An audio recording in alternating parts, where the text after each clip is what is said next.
there, I'm Katie Lang and I'm a current senior. Today I'm going to be sharing with you some of my favorite tips and tricks for passing your AP Psychology exam. Tip 1. Notes, notes, notes.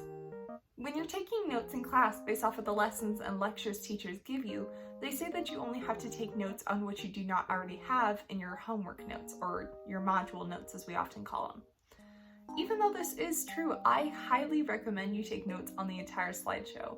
It's happened a few times where I would not have remembered a skill or a certain vocabulary word if I wouldn't have written it down the way that it was presented in the slideshow.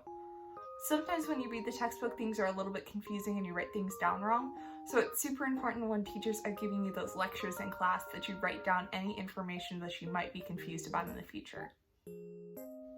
Tip number 2, vocabulary. It is essential to know your psychological vocabulary. There are a lot of terms that you will need to define on an AP exam, and as well, you will need to know the applications of these different terms. Since the exam is so focused on vocabulary and how to apply these different terms to different situations, it is extremely important that when you take notes on vocabulary in class or in your module notes as homework, that you mark them in a different color. While this is technically not a necessary step, I say that it should be because it helps you to know which words are vocabulary and which are not. Additionally, it's helped me in the past when I'm looking through past notes to prioritize different subjects over others, because I know that is a vocabulary word my textbook wanted me to focus on, therefore it's more likely to be on the exam.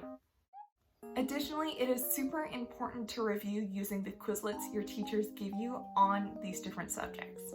There have happened a few times where I needed to study and I used those Quizlets and it was one of the most helpful things in the world. Tip number 3, study guides. Your teacher will often assign you lots of study guides to complete. While they may seem a little bit cumbersome and time-consuming at the moment, these are essential when it comes to studying. I have a friend named Trina who also took this course this year, and she said that the study guides is one of the things that helped her the most when studying for the AP exam.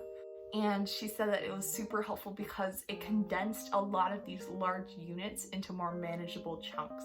I recommend being as thorough as humanly possible, even though in the moment you're like, oh, I understand what this term means, I know what to do here, this question is obvious. When you look back to study it for the AP exam, there's a high likelihood you're going to forget a little bit just because you haven't practiced it and recalled it in a while. Tip number 4, ask questions during class. Like many teachers say in school, when you ask a question, it's also helping your classmates out. There have been a few times where I haven't thought of a question, but one of my classmates asked it and it immediately helped me understand a concept so much better. If you have any questions in class, please ask your teachers. Tip number 5, the Beast. The Beast is a giant compilation of all of the most important subjects in each unit. Your teachers are going to give this to you about a few weeks before the AP exam takes place, so then you have enough time to study it. My friend Victoria chunked out the Beast when she would study a chapter or 2 each day, and that helped her tremendously with the AP exam. The Beast is also an amazing tool because it is a fairly small packet, but it packs a lot of information in there. It's definitely a time-efficient way to study the main concepts in each unit. Tip 6. When it comes to the night before and the morning of the exam, do not stress yourself too much.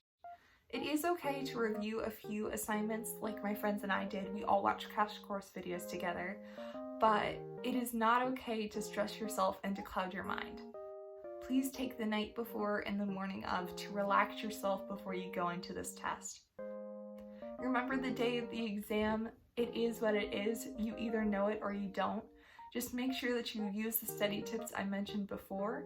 Maybe watch a few videos on the units you struggle the most with, but go into that exam with a fresh mind and a good attitude.